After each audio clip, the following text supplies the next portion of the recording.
একজন মুজাহিদ কখনো বসে থাকে না, বসে থাকে না।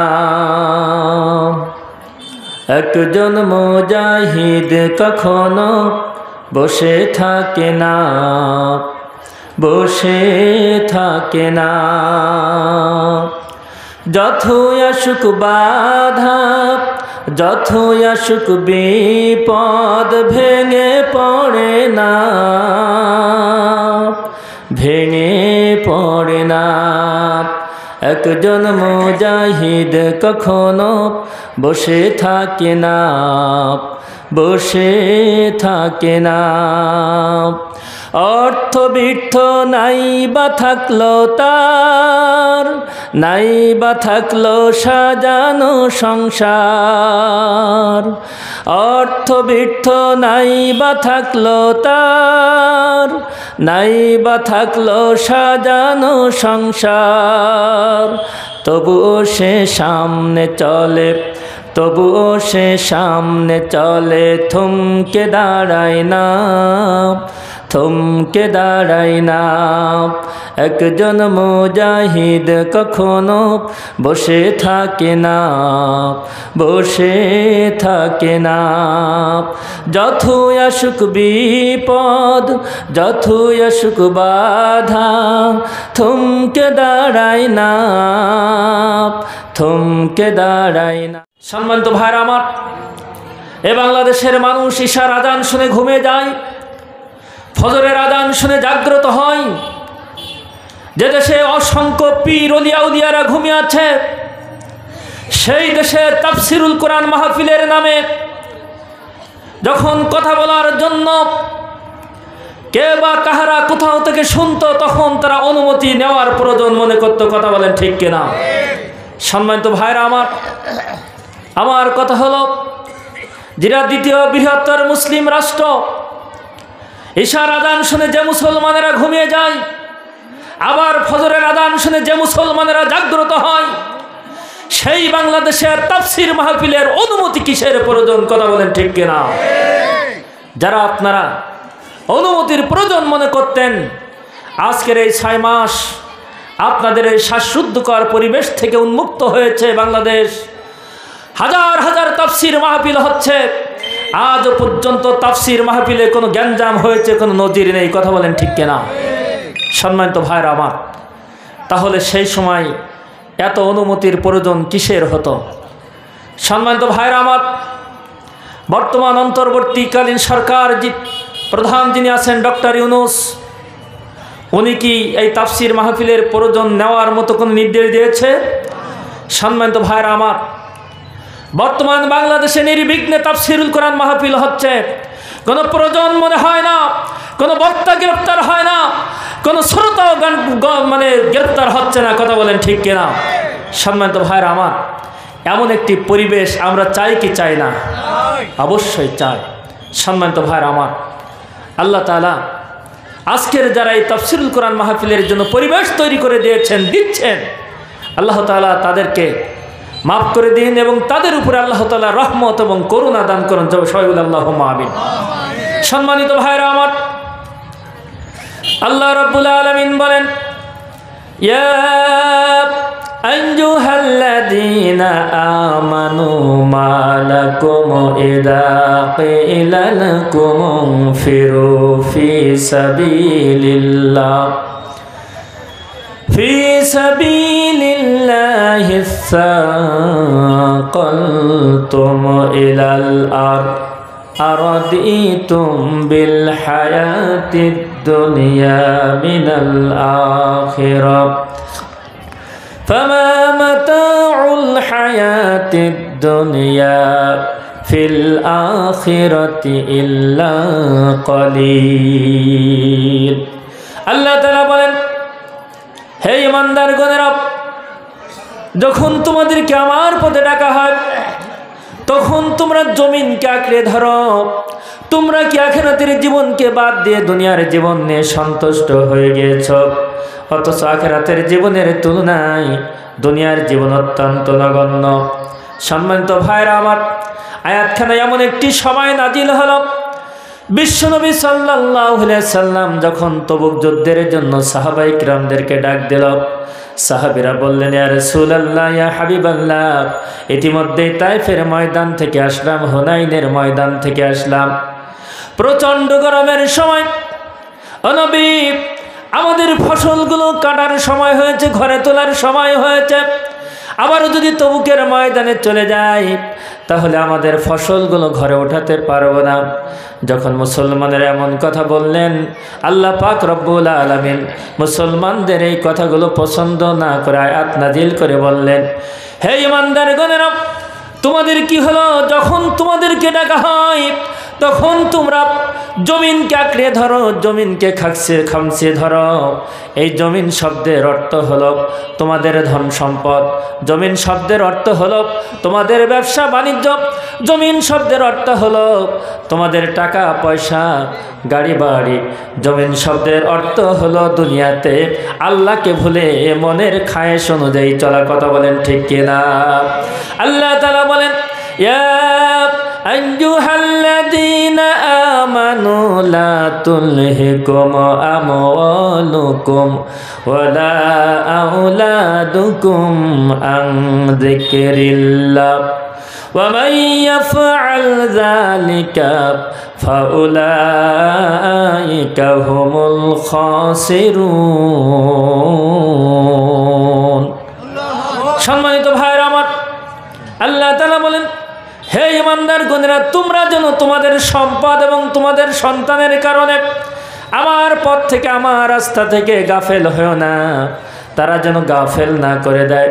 যদি তারা গাফেল করে দেয় আর তুমিও যদি গাফেল হয়ে যাও, তোমরা যদি গাফেল হয়ে যাও, তাহলে তোমরাই কিন্তু ক্ষতিগ্রস্ত হয়ে যাবে। আর সেই ক্ষতিগ্রস্তের মহা পরিণাম হলো জাহান্নাম। আমার ভাইরা, আল্লাহ তাআলা বলেন, ও দুনিয়ার মানুষেরা, ঈমানদারগণেরা, আরাদিতুম বিল হায়াতিদ দুনিয়া মিনাল আখিরাহ, তোমরা কি আখিরাতের জীবনকে বাদ দিয়ে দুনিয়ার জীবন নিয়ে সন্তুষ্ট হয়েছ? সম্মানিত ভাইরা আমার, দেখেন, আজকের দুনিয়ার জীবন আর আখিরাতের জীবন দুইটার মধ্যে আমাদের কোনো পার্থক্য নেই। আমরা মনে করি দুনিয়াতে যেমন যত্রতত্র চলতেছে, আমার মনে হয় পরকালের অবস্থাও এমন হবে। সম্মানিত ভাইরা আমার, পরকালের অবস্থা এমন হবে।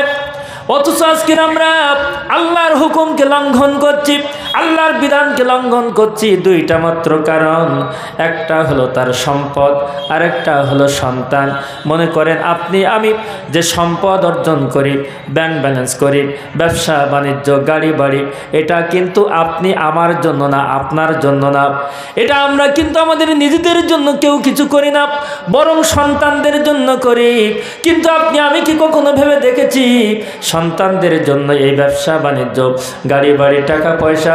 মসজিদে আজান হচ্ছে, আমরা বেচাকেনা করতেছি, মসজিদে নামাজে যাই না। মসজিদে আজান হচ্ছে, ক্ষেত খামারে কাজ করছি, আমরা মসজিদে যাই না। যে নামাজ আপনার আমার উপরে ফরজ ছিল, আদৌ নামাজে গেলাম না, আদৌ নামাজ পড়লাম না।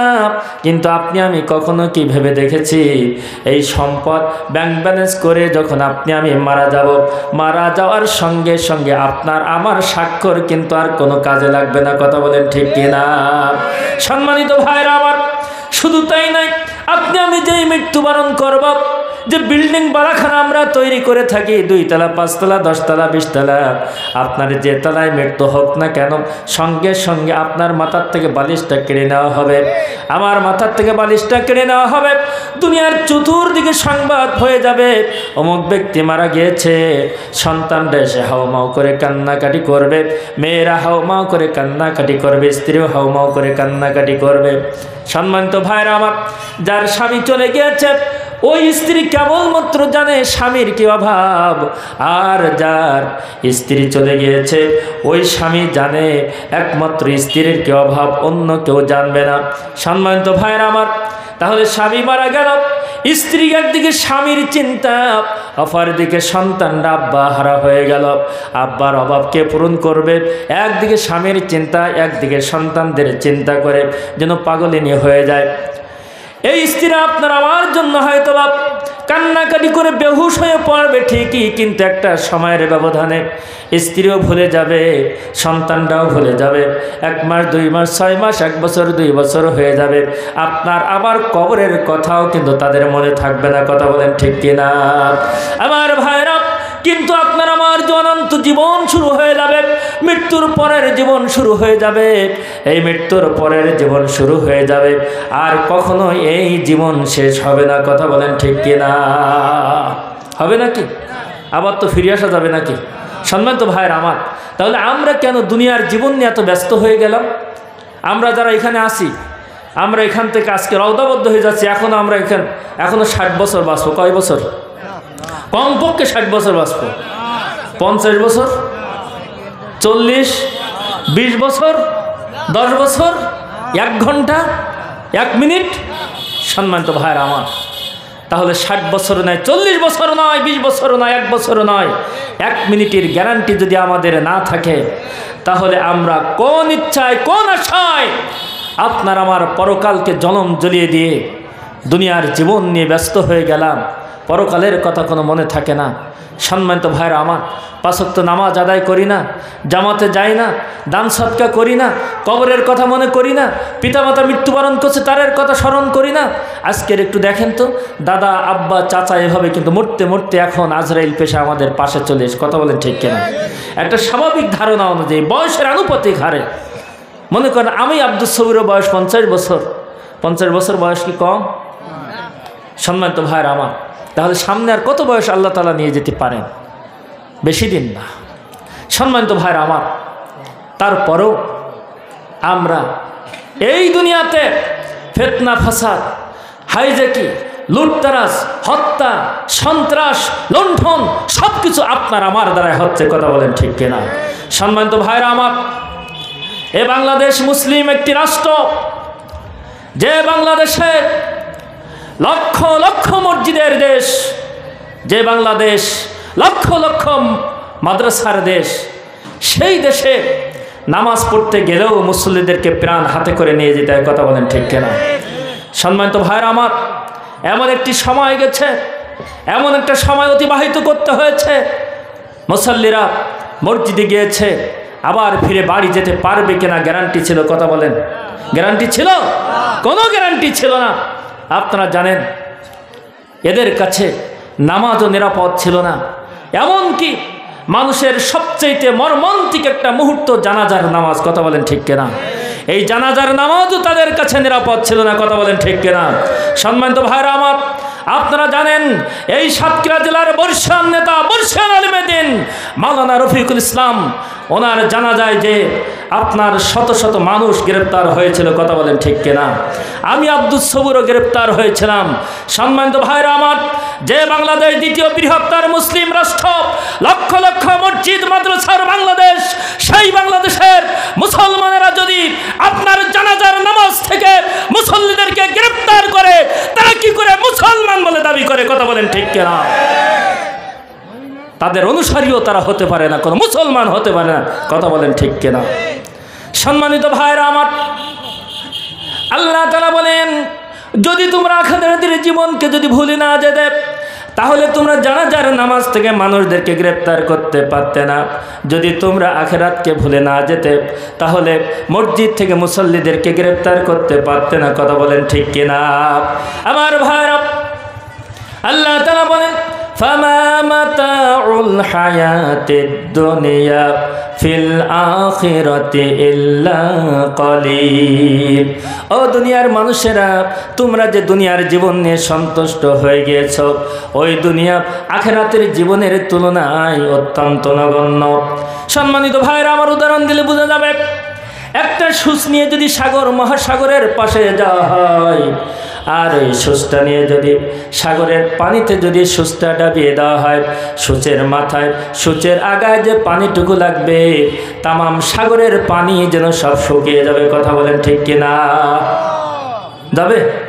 যাবে না, শুকিয়ে যাবে না, বরং সাগর বুঝতেই পারবে না যে আমার বুকের ভিতরে একটা সূচ ডাবিয়ে দিয়েছি কিনা।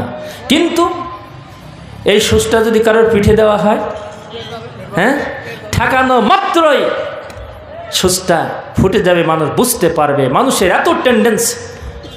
সম্মানিত ভাইরা আমার, আল্লাহ পাক রব্বুল আলামিন লাকাদ খালাকনাল ইনসানা ফি আহসানি তাকওয়িম, এত অতি উত্তম আকৃতিতে সৃষ্টি করেছেন, একটি সামান্য সূচের আগা পর্যন্ত আপনার শরীরে ধারণ করবে এই অসমাপ্ত করে আল্লাহ তাআলা মানুষদেরকে সৃষ্টি করেন নাই। কথা বলেন ঠিক কিনা?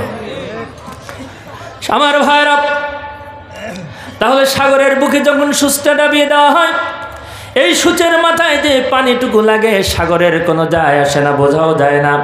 বরং সাগর মহাসাগরের ধরন হলো, যখন জোয়ার হয় তখন সাগরের পানি আরও বৃদ্ধি হয়, আর বাইরে খাল বিলি নালায় যত চলে যায় তারপরও সাগরের পানি আরও বৃদ্ধি হয়। বন্ধ করে দেব। সম্মানিত ভাইরা আমার, এবার পরিষ্কার বুঝে নেন আখিরাতের জীবন কতটুকু, দুনিয়ার জীবন কতটুকু।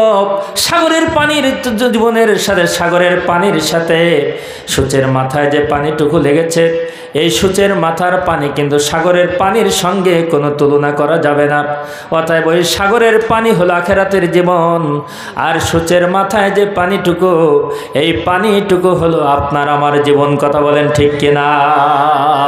এই সামান্য জীবনের জন্য কোনো হিসাবেই আনা যাবে না, কোনো হিসাবে আনা যাবে না। এই জীবন নিয়ে আমরা কত অহংকার, কত দাপট, কত অন্যায়, কত অবিচার, জেল জুলুম, হামলা মামলা, মানুষের অধিকার নষ্ট করা, জমি ফাঁকি দেওয়া, আল ঠেলা, কত না কিছু আমরা করছি। কথা বলেন ঠিক কিনা? একটু কি ভেবে দেখেছেন? মৃত্যুবরণ করার সঙ্গে সঙ্গে 24 ঘন্টার মধ্যে আপনার আমার পায়খানা রাস্তা দিয়ে দুর্গন্ধ ছুটতে থাকবে। মাত্র 2 মাসের ব্যবধানে আপনার আমার জীবন যৌবন সব অঙ্গ প্রত্যঙ্গ সব মাটিতে পোকায় খেয়ে ফেলাবে। কথা বলেন ঠিক কিনা? এই তো মানুষের জীবন। সম্মানিত ভাইরা আমার, এই জন্য আল্লাহ তাআলা বলেন, ও দুনিয়ার মানুষেরা, ইমানদার গণেরা, যদি তোমরা আমার নবীর ডাকে সাড়া না দাও, যদি তোমরা আমার দিনের কাজে বাহির না হও, যদি তোমরা দায়ীদের দাওয়াতে যদি সাড়া না দাও, আমার ভূখণ্ডে আল্লাহর জমিন আল্লাহর দিন কায়েমের জন্য যদি তোমরা এগিয়ে না আসো, যদি তোমরা সমর্থন না করো, সংঘবদ্ধ প্রচেষ্টা না করো, আমি আল্লাহ পাক রব্বুল আলামিন তোমাদের জন্য আযাব এবং গজব দিয়ে দেব। কথা বলেন ঠিক কিনা? আল্লাহ তাআলা বলেন, ইল্লা তাগফিরু ইউআযিবুকুম আযাবান আলীমা ওয়া ইস্তাবদিল গায়রাকুম ওয়া লা তাদুররুহু শাইয়্যা। আল্লাহ তাআলা বলেন, যদি তোমরা আমার জমিন আমার দিন কায়েমের জন্য মুসলমানেরা যদি তোমরা বাহির না হও, যদি তোমরা আলেম ওলামাদের কথা না শোনো, ইমাম খতিবদের কথা না শোনো, শুধুমাত্র মসজিদের ভিতরে শুনবে আর মসজিদের বাইরে চলে আসবে, আর তাদের কোনো তোয়াক্কা করবে না, কথা শুনবে না, যদি এমন করো তাহলে তোমাদেরকে আমি আযাব এবং গজব দিয়ে পরীক্ষা করব। কথা বলেন ঠিক কিনা? সম্মানিত ভাইরা আমার, এই দ্বিতীয় বৃহত্তর মুসলিম রাষ্ট্র, এই রাষ্ট্র বিশেষ করে এই দক্ষিণ এলাকার মানুষ বারবার ইসলামের পক্ষে সাপোর্ট দেয়। কথা বলেন ঠিক কিনা? সম্মানিত ভাইরা আমার, কিন্তু কে বা কাহারা এসে বলল ঘরে ঘরে চাকরি দেব, 10 টাকায় চাউল খাওয়াবো, তাদের কথা শুনে, তাদের কথা বুঝে, মনে এবং প্রাণে গ্রহণ করে একটু আমানাতের খেয়ানাত করে দেখলাম। আমানাতের খেয়ানাত করার কারণে আল্লাহ পাক রব্বুল আলামিন 1 নয় 2 নয় প্রায় 16-17 বছর এদেশের মুসলমানদের পরীক্ষা দিতে হয়েছে। কথা বলেন ঠিক কিনা? সম্মানিত ভাইরা আমার, আল্লাহ পাক রব্বুল আলামিন আপনার আমার সমর্থন, আপনার আমার সাক্ষ্য, এটা আল্লাহ তাআলা পবিত্র আমানত করে দিয়েছেন। ইসলামী নেতৃত্বের পথে, ইসলামের পথে যদি আপনার আমার এই সাক্ষ্য প্রদান করতে ব্যর্থ হয়ে যায়, আপনার আমার এই খেয়ানত করার কারণে আজকের এই বাংলাদেশে আল্লামা দেলাওয়ার হোসেন সাঈদী থেকে শুরু করে অসংখ্য আলেম ওলামাদেরকে দুনিয়ার থেকে বিদায় করে দেওয়া হয়েছে। কথা বলেন ঠিক কিনা? সম্মানিত ভাইরা আমার, শুধুমাত্র আপনার আমার অসচেতনতার কারণে। সম্মানিত ভাইরা আমার, আল্লাহ পাক রব্বুল আলামিন এভাবে বারবার আমাদেরকে সতর্ক করার পরও আমরা যখন সতর্ক হই নাই, আলেম ওলামারা সতর্ক করার পরও যখন সতর্ক হয় নাই, মসজিদ মাদ্রাসায় খানকায় ইমাম মুয়াজ্জিনরা সতর্ক করার পরও যখন সতর্ক হয় নাই, আমরা যখন দুনিয়ার দিকে ঝুঁকে গিয়েছি, ঘরে ঘরে চাকরি নিতে গিয়েছি, তখন তারা ঘরে ঘরে চাকরি দেওয়ার পরিবর্তে ঘরে ঘরে মামলা দিয়েছে। কথা বলেন ঠিক কিনা? আমার ভাইরা, আল্লাহ তাআলা বলেন, ইন্নাল্লাযীনা ফাতানুল মুমিনিনা ওয়াল মুমিনাতি সুম্মা লাম ইয়াতুবু ফালাহুম আযাবু জাহান্নাম ওয়া লাহুম আযাবুল হারিক। আল্লাহ তাআলা বলেন, নিশ্চয়ই যারা মুমিন মুমিনাকে কষ্ট দেবে, আমি আল্লাহ পাক রব্বুল আলামিন তাদেরকে অবশ্যই কঠিন যন্ত্রণাদায়ক শাস্তি আমি দেব যদি তারা বিনা তওবায় মৃত্যুবরণ করে। সম্মানিত ভাইরা আমার, আজকের এই বাংলাদেশে আল্লামা দেলোয়ার হোসেন সাঈদী থেকে শুরু করে একজন ভ্যানালা কুলি মজুরি পর্যন্ত তাদের সন্ত্রাসের কবলে পড়েছে, তাদের ষড়যন্ত্রের কবলে পড়েছে। আল্লাহ তাআলা বলেন, তোমরা যদি বিনা তওবায় মৃত্যুবরণ করো তাহলে তোমাদের জন্য জাহান্নাম ছাড়া আর অন্য কিছুই নাই। সম্মানিত ভাইরা আমার, আপনি আমি কি কখনো ভেবে দেখেছি একজন কুলি মজুরিকে যখন জেলখানায় পাঠানো হয়, একমাত্র আয়ের ব্যক্তি হলো তিনি আয় করে, তারপরও ভালোভাবে সংসার পরিচালনা হয় না। কিন্তু যখন সে জেলখানায় রয়েছে, শুধু তার জেলখানায় থাকতে হয় না, তার পরিবার পরিজন সকলকে জেল খাটতে হয়েছে। কথা বলেন ঠিক কিনা? সম্মানিত ভাইরা আমার, আল্লাহ পাক রব্বুল আলামিন মাজলুমের দোয়া কবুল করে নেন। আমার ভাইরা, এই বাংলাদেশের লক্ষ লক্ষ মানুষের চোখের পানি বৃথা যায় না, আল্লাহ তাআলা ছাড় দেয়, কিন্তু কোনো জালিমকে ছেড়ে দেয় না। কথা বলেন ঠিক কিনা? আমার ভাইরা, আল্লাহ তাআলা বলেছেন, তোমরা ছাড় পেতে পারো আমার কাছ থেকে সাময়িকভাবে, কিন্তু সারা জীবনের জন্য ছাড় পাবা না। আমি আল্লাহ তাআলা দুনিয়ার থেকে অবশ্যই জালিমদের অবশ্যই আমি শায়েস্তা করব। কথা বলেন ঠিক কিনা? সম্মানিত ভাইরা আমার, আল্লাহ তাআলা বলেন, যদি তোমরা দিনের পথে সাড়া না দাও, দিনের কাজ না করো, তাহলে আমি তোমাদেরকে পরীক্ষা করব। আজকের মনে করেন কম পরীক্ষা বাংলাদেশের মুসলমানদেরকে দিতে হয় না, অসংখ্য পরীক্ষা দিতে হয়েছে। এখনও যদি আপনার আমার চিন্তার পরিশুদ্ধতা না আসে, তাহলে আবারও পরীক্ষা দিতে হবে। কথা বলেন ঠিক কিনা? সম্মানিত ভাইরা আমার, শুধু এখানেই নয়, আল্লাহ তাআলা ঝড় বাতাস দিয়ে পরীক্ষা করতে পারেন, রোগ ব্যাধি দিয়ে পরীক্ষা করতে পারেন, আইলা দিয়ে, সিডর দিয়ে, হারিকেন দিয়ে, বুলবুল দিয়েও পরীক্ষা করতে পারেন। কথা বলেন ঠিক কিনা? আল্লাহ তাআলা বলেন, আহাসিবান নাসু আইতুরাকু আয়াকুলু আমান্না ওয়া হুম লা ইফতানুন। ও দুনিয়ার মানুষেরা, তোমরা কি মনে করে নিয়েছো আমার কাছে এসে বলবে, আল্লাহ আমি দুনিয়াতে তোমার প্রতি ঈমান এনেছিলাম, তোমার পথে চলেছিলাম, অথচ আমি তোমাদের কোনো পরীক্ষা করব না, আর এমনিতে তোমাদের কথাগুলো আমি বিশ্বাস করে নেব? এটা হতেই পারে না। সম্মানিত ভাইরা আমার, যদি আপনি আমি মুসলমান বলে দাবি করি, যদি আপনি আমি জান্নাতে যাওয়ার আশা করি, আপনি আমি যদি জাহান্নাম থেকে বাঁচার আশা করি, তাহলে অবশ্যই অবশ্যই আল্লাহ তাআলা পরীক্ষা করবেন। কথা বলেন ঠিক কিনা? সম্মানিত ভাইরা আমার, আইলা সিডোর দিয়েছেন কয়েক বছর আগে, দেই না? আইলা এবং সিডোরের মাধ্যমে হাজার হাজার লক্ষ লক্ষ মানুষ এবং প্রাণীর জীবন দুনিয়ার থেকে সরে গিয়েছে। আইনে এই যে আপনার গাবুরা এলাকায়, সামনের এলাকায় গিয়েছেন কিনা? আপনি কি মনে করেন এমনি স্বাভাবিক এগুলো? অন্য কোনো বিষয় না এখানে? আল্লাহ তাআলা বলেন, জাহারাল ফাসাদি ফিল বাররি ওয়াল বাহরি বিমা কাসাবাত আইদিন নাস।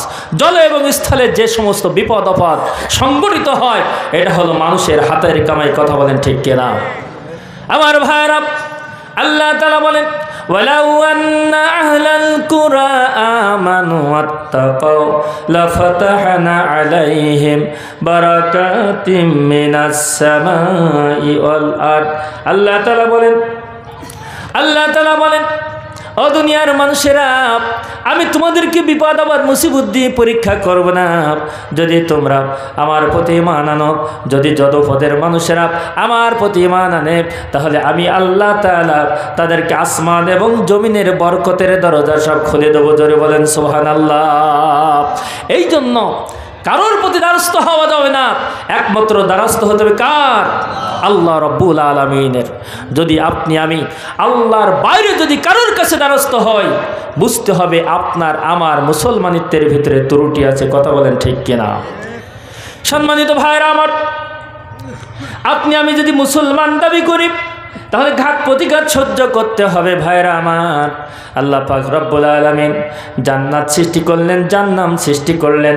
জান্নাত এবং জাহান্নাম সৃষ্টি করার পরে হযরতে জিবরাইল আলাইহিস সালাতু ওয়াস সালামকে ডেকে রাখলেন আর বললেন, ও জিবরাইল যাও তুমি জাহান্নামটা দেখে এসো। জাহান্নাম দেখে আসার পরে বলল রব্বুল আলামিন জাহান্নামে এত পরিমাণে শাস্তি এবং কষ্ট রয়েছে, কেউ জাহান্নামের ভিতরে প্রবেশ করবে না। আবার পরে বললেন, ও জিবরাইল এবার আবার একটু জাহান্নামটা দেখে এসো না। আবার জিবরাইল আলাইহিস সালাম জাহান্নামটা দেখে আসলো। এই জাহান্নাম দেখে আসার পরে আল্লাহ বললেন, জিবরাইল কেমন দেখলে তুমি? হযরতে জিবরাইল আলাইহিস সালাতু ওয়াস সালাম বললেন, রব্বুল আলামিন জাহান্নামের ভিতরে আমি এবার যে দেখলাম, এর ভিতরে দেখলাম সমস্ত শান্তি এর ভিতরে রয়েছে, সমস্ত ইচ্ছার প্রশান্তি এর ভিতরে রয়েছে, সমস্ত চাহিদা পূরণের ভিতরে রয়েছে। অতএব সমস্ত ইচ্ছা বাস্তবায়ন করার সমস্ত লক্ষ্য হলো জাহান্নামের ভিতরে। শুধু তাই নয়, দুনিয়াতে সমস্ত শান্তি হলো তাদের যারা আল্লাহর জমিন, আল্লাহর দিন কায়েম সহ আল্লাহর বিধান বাদ দিয়ে যারা ওই দুনিয়াতে চলেছে, অতএব তাদের জীবনে কোনো কষ্ট হয় নাই, তাদের কোনো পরীক্ষা দিতে হয় নাই, তাদের কোনো মজলুমের শিকার হতে হয় নাই, তারা ইচ্ছা মতো চলেছে। আল্লাহ পাক রব্বুল আলামিনের জবাবে জিবরাইল আলাইহিস সালাতু ওয়াস সালাম বললেন, ওই সমস্ত ব্যক্তিদের জন্য সমস্ত চিন্তা চেতনার ফসল হলো জাহান্নামের ভেতরে। অতএব কিয়ামতের দিন সমস্ত মানুষরা জাহান্নামে প্রবেশ করবে। সম্মানিত ভাইরা আমার, আল্লাহ তাআলা জিবরাইলকে ডাকলেন, জিবরাইল বলে যাও না জান্নাতটা দেখে আসো। জান্নাত দেখে আসার পরে আল্লাহ তাআলা বললেন, জিবরাইল তুমি জান্নাতে কি দেখলে? জান্নাতের ভিতরে জিবরাইল সাল্লাম দেখলেন রব্বুল আলামিন জান্নাতের ভিতরে এত সুখ শান্তি নাজ নেয়ামত খাদ্য খাবার রয়েছে। প্রত্যেক মানুষ জান্নাতের ভিতরে প্রবেশ করবে, কেউ জাহান্নামে যেতে চাবে না, কারণ জাহান্নামের ভিতরে তো কষ্ট রয়েছে ভাইরা আমার। আল্লাহ তাআলা জিবরাইলকে বললেন, জিবরাইল এবার আবার যাও। হযরতে জিবরাইল আলাইহিস সালাতু ওয়াস সালাম হযরতে জিবরাইল আলাইহিস সালাতু ওয়াস সালামকে জিজ্ঞাসা করলেন, এবার ও জিবরাইল তুমি গেলে তো, তাহলে তুমি পরবর্তীতে আবার কি দেখলে? হযরতে জিবরাইল আলাইহিস সালাতু ওয়াস সালাম বললেন, রব্বুল আলামিন আমি জান্নাতের ভিতরে যা দেখলাম, কোনো মানুষ তো জান্নাতে যাওয়া দূরের কথা, অসংখ্য মানুষরা সব জাহান্নামের ভিতরে প্রবেশ করবে। জান্নাতের সংখ্যা হবে খুবই কম, কারণ আমি জান্নাতের ভিতরে দেখলাম এখানে অত্যাচার, অনাচার, নির্যাতন, নিষ্পেষণ, সমস্ত বিপদ আপদ, মুসিবত, জেল জুলুম দিয়ে ঘেরাও। অর্থাৎ যারা ঈমানের পথে চলবে, দুনিয়ার জিন্দেগিতে তাদেরকে বিপদ আপদ সম্মুখীন হতে হবে, জেল জুলুমের সম্মুখীন হতে হবে, এই সমস্ত জুলুমের শিকার হতে হবে। অতএব এই জেল জুলুম, বিপদ আপদ, মুসিবত থেকে মানুষ মুখ ফিরে শান্তি প্রশান্তির দিকে চলে যাবে। অতএব অধিকাংশ মানুষরা জাহান্নামী হয়ে যাবে, আর জান্নাতীদের সংখ্যা হবে কম। কথা বলেন ঠিক কিনা? সম্মানিত ভাইরা আমার, অথচ তৎকালীন সময়ে আল্লাহর নবীর সাহাবায়ে কিরামরা তারা জান্নাতের লোভে তারা তাদের হাত এভাবে বিলিয়ে দিয়েছে, পা বিলিয়ে দিয়েছে, তাদের জীবন বিলিয়ে দিয়েছে, এভাবে দান দান মোবারক পর্যন্ত শহীদ করেছে। সম্মানিত ভাইরা আমার, একমাত্র জাহান্নাম থেকে বাঁচার জন্য, জান্নাতে যাওয়ার জন্য যে সমস্ত সাহাবায়ে কিরামরা আল্লাহর নবীর হাতে হাত রেখে ইসলাম গ্রহণ করেছে, হযরতে খুবাইব রাদিয়াল্লাহু তাআলা আনহু। সম্মানিত ভাইরা আমার, হযরতে খুবাইব রাদিয়াল্লাহু তাআলা আনহু যখন ইসলাম গ্রহণ করল, হযরতে খুবাইবকে ধরে আনা হলো। খুবাইব শোনো, তুমি কেন ইসলাম গ্রহণ করেছো? কেন তুমি আল্লাহর নবীর আদর্শ গ্রহণ করেছো? আমার ভাইরা, হযরতে খুবাইব রাদিয়াল্লাহু তাআলা আনহুকে এভাবে গাছের গায়ে শিকল দিয়ে বেঁধে ফেলানো হলো। আর খুবাইব রাদিয়াল্লাহু তাআলা আনহুকে বলল, ও খুবাইব তুমি বলো যে ইসলাম গ্রহণ করেছো এটা তুমি ত্যাগ করবে কিনা? যে আল্লাহর নবীর আদর্শ তুমি গ্রহণ করেছো এটা তুমি ত্যাগ করবে কিনা? হযরতে খুবাইব রাদিয়াল্লাহু তাআলা আনহু বললেন, না না না না, যে ইসলাম আমি গ্রহণ করেছি, আদর্শ আমি গ্রহণ করেছি, আমি কোনো অবস্থাতে এটা পরিত্যাগ করব না। এই কথা যখন বললেন, হযরতে খুবাইব রাদিয়াল্লাহু তাআলা আনহুর গায়ে সমস্ত অস্ত্র দিয়ে, চাকু দিয়ে, ছুরি দিয়ে এমনিভাবে তার গায়ে আঁচড় এত পরিমাণে দেওয়া হলো, তার গা দিয়ে রক্ত ফিনকে বাহির হতে শুরু করল। খুবাইবকে প্রশ্ন করা হলো, খুবাইব এত কিছু করার পরেও তুমি এখনো নিশ্চুপ রয়েছ, এখনো তুমি বলো দুনিয়াতে বাঁচতে চাও কি বাঁচতে চাও না? হযরতে খুবাইব রাদিয়াল্লাহু তাআলা আনহু বললেন, না না না, কোনো অবস্থাতে আমার জীবন দিতে রাজি, কিন্তু আল্লাহর নবীর আদর্শ ত্যাগ করতে রাজি না। কথা বলেন ঠিক কিনা? সম্মানিত ভাইরা আমার, অথচ আমরা মুসলমানেরা কেমন মুসলমান? সম্মানিত ভাইরা আমার, আপনার আমার ইমানের ঘা লাগলে ইমান দিতে রাজি আছি, কিন্তু অর্থের ক্ষতি নিতে রাজি নেই। কথা বলেন ঠিক কিনা? অর্থের ক্ষতি হোক, স্বার্থের ক্ষতি হোক, এটা আমরা কোন অবস্থাতে আমরা মুসলমানেরা মেনে নেই না। আমার ভাইরা, বাংলাদেশের যে মুসলমান, আমাদের মতো মুসলমানদের মনে হয় আল্লাহর জমিন আল্লাহর দিন কায়েম করা অসম্ভব হবে। কথা বলেন ঠিক কিনা? কি মিথ্যা কথা বললাম নাকি? সম্মানিত ভাইরা আমার, আজকের মাহফিল, এই মাহফিল প্রমাণ দেয় আমার মা বোনেরা যেভাবে মাহফিলে এসেছে, রাস্তা দিয়ে যেভাবে এসেছে, প্যান্ডেল যেভাবে ভরে গিয়েছে, আমার আজকের এই মাহফিল থেকে যেন আলাদা একটা বিশ্বাস তৈরি হয়েছে। আমার ভাইরা, এই বাংলাদেশের মতো জায়গায় যদি আল্লাহর এই জমিনে যদি দিন কায়েম হয়, ইসলামী রাষ্ট্র যদি কখনো তৈরি হয়, ইসলামী বিপ্লব কায়েম করা যদি কখনো সম্ভব হয়, আমার মনে হয় বাংলাদেশের মা বোনদের দ্বারাই সম্ভব। কথা বলেন ঠিক কিনা? সম্মানিত ভাই ও বাবাজিরা, বিগত দিনে এই কঠিন পিরিয়ডে দেখেছি অনেক মা বোনরা মার পর্যন্ত খেয়েছে। কঠিন পরিস্থিতির মধ্য দিয়ে চুরিচামারি করে হলেও তারা বৈঠকে টাকা দিয়েছে, সংগঠনের টাকা দিয়েছে, কাজ করেছে। কথা বলেন ঠিক কিনা? সম্মানিত ভাইরা আমার, হযরতে খুবাইব রাদিয়াল্লাহু তাআলা আনহু তাকে যখন বেঁধে ফেলানো হলো, গায়ে যখন চতুর্দিকে আঁচড় দেওয়া হলো, চতুর্দিক থেকে রক্ত ফিনকে বাহির হওয়া হলো, যখন বাহির হচ্ছে তখন খুবাইবকে বলল, খুবাইব তুমি কি আসলে দুনিয়ার থেকে চলে যাবে? তুমি কি মৃত্যুবরণ করবে? এটা কি কোনো মানুষ মেনে নিতে পারে?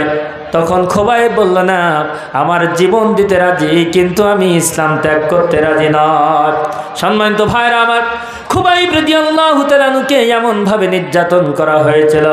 হযরত সাঈদ ইবনে আমের রাদিয়াল্লাহু তাআলা আনহু, তিনি ছিলেন হিমসনগরের অধিবাসী, হিমসনগরের গভর্নর। এই সাঈদ ইবনে আমের সম্পর্কে আল্লাহর নবীর সাহাবী হযরত ওমরের কাছে এক যুবক প্রশ্ন করেছিল। এক যুবক অভিযোগ দিয়েছিল, আমিরুল মুমিনিন খলিফাতুল মুসলিমিন সাঈদ ইবনে আমেরের ব্যাপারে আমার 4টা অভিযোগ রয়েছে। তার ভিতরে একটা অভিযোগ হলো, আমাদের গভর্নর সাঈদ ইবনে আমের, ইনি তো এই প্রদেশের প্রধান, তিনি মাঝে মধ্যে কেন অসংখ্য মানুষের ভিতরে, লক্ষ লক্ষ মানুষের ভিতরে বেহুশ হয়ে পড়ে। যদি সে জবাব না দিতে পারে, আমিরুল মুমিনিন খলিফাতুল মুসলিমিন, আমার হাতে যে তরবারি রয়েছে, এই তরবারি দিয়ে কিন্তু আমি সাঈদ ইবনে আমেরকে ফয়সালা করে দেব। আমার ভাইরা, হযরত ওমর রাদিয়াল্লাহু তাআলা আনহু বললেন, যুবক তুমি আমার কাছে অভিযোগ দিতে পারো, কিন্তু অভিযোগের যথাযথ যদি উত্তর না আসে, তাহলে এর শাস্তি দেওয়ার মাত্র আমি অধিকার রাখি, কিন্তু তুমি তাকে শাস্তি দেওয়ার অধিকার রাখো না। কথা বলেন ঠিক কিনা? সম্মানিত ভাইরা আমার, আমিরুল মুমিনিন খলিফাতুল মুসলিমিন হযরতে সাঈদ ইবনে আমেরের কাছে জিজ্ঞাসা করলো, সাঈদ ইবনে আমের, বলো তো দেখি যুবকের যে অভিযোগটা কি, আসলে এর সাথে তোমার কতটুকু সম্পৃক্ততা রয়েছে? হযরতে সাঈদ ইবনে আমের রাদিয়াল্লাহু তাআলা আনহু বললেন, আমিরুল মুমিনিন খলিফাতুল মুসলিমিন, আমাকে মাফ করবেন, আমাকে মাফ করবেন। আসলে আমি হাজার হাজার লক্ষ লক্ষ মানুষের ভিতরে এভাবে বেহুশ হয়ে পড়ে ঠিকই, কিন্তু এদেশে এই মানে তোমার কথা বলছো কেন? এখানে কথা বলো, চুপচাপ বসো, চুপচাপ বসো। সম্মানিত ভাইরা আমার, হযরতে খুবাইব রাদিয়াল্লাহু তাআলা আনহুর কথা বলতেছিলাম। হযরতে সাঈদ ইবনে আমের রাদিয়াল্লাহু তাআলা আনহু বললেন, আমিরুল মুমিনিন খলিফাতুল মুসলিমিন, আমি লক্ষ্য করেছিলাম যে হযরতে খুবাইব রাদিয়াল্লাহু তাআলা আনহু যখন ইসলাম গ্রহণ করেছিল, ওই সময় হযরতে খুবাইবের উপরে এত নির্যাতন নিষ্পেষণ করা হয়েছিল, আমি সেখানে উপস্থিত ছিলাম। হযরতে খুবাইব রাদিয়াল্লাহু তাআলা আনহু ইসলাম গ্রহণ করেছিল, ইসলাম ত্যাগ করেন নাই বলে তাকে হাত কাটা হয়েছিল, তার পা কেটে নেওয়া হয়েছিল, গায়ে এভাবে অস্ত্র দিয়ে আচার দেওয়া হয়েছিল। শুধু তাই নয়, তার গায়ের থেকে রক্তগুলো ঝরাই দেওয়া হয়েছিল। সর্বশেষ হযরতে খুবাইব রাদিয়াল্লাহু তাআলা আনহু যখন ইসলাম ত্যাগ করেন নাই, হযরতে খুবাইব খুবাইব রাদিয়াল্লাহু তাআলা আনহুকে শুলে চড়িয়ে যখন দুনিয়ার থেকে বিদায় করে দেওয়া হয়েছিল, লক্ষ লক্ষ মানুষ সেটা দেখেছিল। সেই লক্ষ লক্ষ মানুষের ভিতরে আমি সাইদ ইবনে আমের আমি দর্শক ছিলাম। আজকের সেই দৃশ্য যখন আমার মনে হয়, আমার সামনে যখন ভেসে ওঠে, হযরতে খুবাইব রাদিয়াল্লাহু তাআলা আনহু ইসলাম গ্রহণ করার কারণে তার উপরে যে নির্মম নির্যাতন করা হয়েছিল, এই নির্মম নির্যাতন করা হয়েছিল, এই দৃশ্য যখন আমার সামনে চলে আসে, আমি আর আমার নিজেকে সামাল দিতে পারি না। এই কারণে বেহুশ হয়ে পড়ি। কথা বলেন ঠিক কিনা? সম্মানিত ভাইরা আমার, এইভাবে নির্যাতন সহ্য করেছেন সাহাবায়ে কেরামরা। আর তিনিও ছিলেন মুসলমান, ওনারাও ছিল মুসলমান, আমরাও হলো মুসলমান। কথা বলেন ঠিক কিনা? সম্মানিত ভাইরা আমার, বিগত দিনে দেখেছি একজন নেতা বললেন যে আমাদের বাপদাদাদের সময় বিভিন্ন রাস্তার মোড়ে বিভিন্ন প্রতিষ্ঠানে নাচ গান হতো, জারি গান হতো, আজকের সেগুলো বিলীন হতে চলেছে। বিভিন্ন জায়গায় তাফসির মাহফিল হওয়ার কারণে। জোরে বলেন নাউজুবিল্লাহ। তাহলে তো সবার পক্ষে কথাটা নাকি? দুজন না তিনজন বলেছেন নাউজুবিল্লাহ। তাহলে নাচ গান হোক নাকি? কালকের এই যাওয়ার নাচ গান দেওয়া হোক, এই স্টেজে হোক নাকি? সম্মানিত ভাইরা আমার, তিনি বলেছিলেন আমাদের বাপদাদাদের সময় এভাবে চর্চা করা হতো, গান চর্চা, কিন্তু বর্তমান সময়ে তাফসির মাহফিলের পরিধি এত পরিমাণে বেড়ে গেছে, যার কারণে আমাদের বাপদাদাদের সমস্ত আদর্শ বিলীন হয়ে যাচ্ছে। সম্মানিত ভাইরা আমার, তৎকালীন সময় আমি অসংখ্য মাহফিলে বলেছি, তুমি যাকে বলেছ যে মাহফিলকে তুমি কটাক্ষ করে বলেছে, এদেশের মানুষ মনে মনে তাফসির মাহফিল করবে, এদেশে তাফসির মাহফিল থাকবে, এমন একটি সময় আসবে তোমরা নিজেরাই এই দুনিয়াতে থাকবে না। কথা বলেন ঠিক কিনা? আজকের তারা দেশ থেকে সবাই চলে গিয়েছে। কথা বলেন ঠিক কিনা? অথবা ঘাপটি মেরে রয়েছে। সম্মানিত ভাইরা আমার, আল্লাহ পাক রব্বুল আলামিন তাদের দিলকে মরে দিয়েছে, তাদের দিলের ভিতরে মোহর মেরে দিয়েছে। তাদের জান্নাতের কথা মনে নেই, জাহান্নামের কথা মনে নেই, পরকালের কথা মনে নেই। পরকালে যে অনন্ত দিন সেখানে থাকতে হবে, জাহান্নামের আযাব সহ্য করতে হবে, দুনিয়ার কর্মের ভোগ পরকালে যে গ্রহণ করতে হবে, এটা তাদের মনে নেই। কথা বলেন ঠিক কিনা? আমার ভাইরা, আল্লাহ তাআলা বলেন ওয়াসিকাল্লাযীনা কাফারু ইলা জাহান্নামা যুমারা। আল্লাহ তাআলা বলেন, ও আমার ফেরেশতারা, এই জাহান্নামীদেরকে ধাক্কাইতে ধাক্কাইতে জাহান্নামের ভিতরে নিয়ে যাও। ফতিহাত আবওয়াবুহা, জাহান্নামের দরজা খুলে দিয়ে দাও। জাহান্নামের দরজা খুলে দেওয়া হবে, বহুদূর থেকে জাহান্নামের উলু হাওয়া ওই জাহান্নামীর গায়ে লেগে যাবে। যখন জাহান্নামীর গায়ে লেগে যাবে, তখন আল্লাহকে বলবে রব্বুল আলামিন, এত তাপ, এত আগুন, এত গরম আমি তো সহ্য করতে পারছি না। ফেরেশতারা বলবে, ও আল্লাহর নাফরমানি বান্দা, এটা তো জাহান্নাম নয়, এটা তো বহুদূর থেকে জাহান্নামের দরজা খুলে দেওয়া হয়েছে। এই কারণে অসংখ্য কিলোমিটার দূরের থেকে এই জাহান্নামের উলু হাওয়া আসতেছে। এই উলু হাওয়া মাত্র, এটা জাহান্নামের আগুন নয়। আবার ধাক্কাইতে ধাক্কাইতে জাহান্নামের ভিতরে নিয়ে যাওয়া হবে।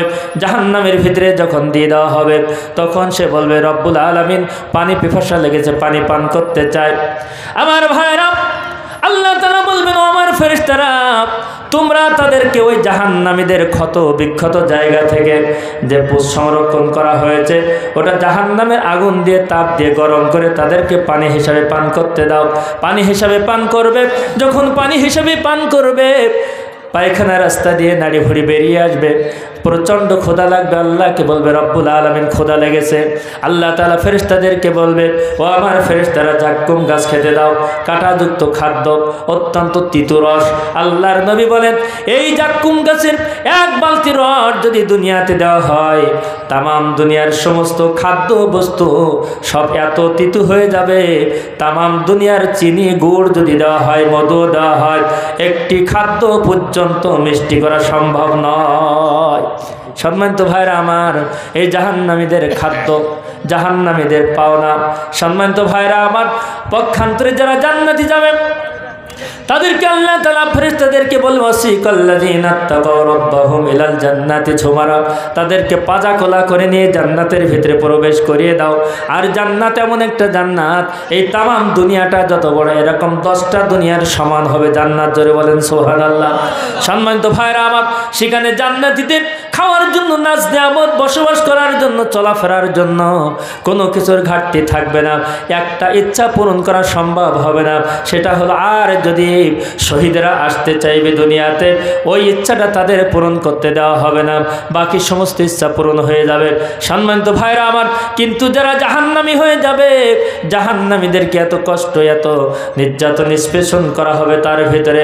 আমার ভাইরা, যে সাপ ওই জাহান্নামের ভিতরে রাখা হয়েছে, দুনিয়ার কোনো এমন বিষাক্ত সাপ নয় যে জাহান্নামে সেখানে রাখা হয়েছে। সামান্য দুনিয়ায় পদ্মাকুকুর সাপ যদি কাউকে ছোবল দেয়, কামড় দেয়, তাহলে অসংখ্য ব্যক্তিরা প্রায় মারা যায়, অধিকাংশ রোগীরা মারা যায়। আমার ভাইরা, যত সময় যদি তদবির করা যায়, চিকিৎসা করা যায় ফেরে, তাহলে যদি যত সময় চিকিৎসা না করা যায় তার ফেরে না। এর তো জাহান্নামের সাপের তুলনায় কোনো বিষ নেই। জাহান্নামের সাপ, রাসূল বলেছে, এই দুনিয়াতে যদি একবার শ্বাস প্রশ্বাস ফেলে, তামাম দুনিয়ার সমস্ত গাছপালা পর্যন্ত পুড়ে সব তামা হয়ে যাবে। এই জাহান্নামীদেরকে এই সাপ তাদেরকে দংশন করতে থাকবে, তাদেরকে কামড়াতে থাকবে। এত পরিমাণে বিষ, এত পরিমাণে যন্ত্রণা সহ্য করতে পারবে না, তারপরেও সহ্য করতে হবে। 70 গজ মাটির তলে চলে যাবে, আবার তোলা হবে, আবার সবল দেওয়া হবে। শুধু তাই নয়, যখন দাফন হয়ে যাবে, কবরের ভিতর অন্ধ, বধির এবং বোবা 2 জন ফেরেশতা চলে আসবে। এই ফেরেশতা এসে আমার ভাইরা জাহান্নামীদেরকে হাতুড় দিয়ে এত পরিমাণে বলতে থাকবে, সমস্ত শরীরটা চূর্ণ বিচূর্ণ হয়ে যাবে, কাঁচের গ্লাসের মতো। আবারও একত্রিত করা হবে, একত্রিত করে আবারও তাকে হবে নির্যাতন করা হবে। ভাইরা আমার, এই জাহান্নাম থেকে যখন মানুষ নিষ্কৃতি পাইতে চাইবে, তখন তার পিতার কাছে, ভাইয়ের কাছে, মায়ের কাছে, স্ত্রীর কাছে চলে যাবে, এমনকি সন্তানের কাছেও চলে যাবে। ও আমার সন্তান, তোর জন্য আমি দুনিয়াতে এত কষ্ট করেছিলাম, আমি তোর বক্ষে ধারণ করেছিলাম, মা যে ক্রন্দন করবে, আমি 2-2.5 বছর তোকে দুধ পান করিয়েছিলাম, একটা নেকির জন্য জাহান্নামে যাচ্ছি সন্তান, একটা নেকি তুমি দেবে কিনা? সন্তান দিতে রাজি হবে না। আমার ভাইরা, সন্তান মায়ের কাছে যাই চাইবে, ও মা, তুমি আমাকে 10 মাস 10 দিন পেটে ধারণ করেছিলে, যখন আমি ভূমিষ্ঠ হয়েছিলাম তুমি জিহাদের ময়দানের মতো রক্তাক্ত হয়ে গিয়েছিলেন।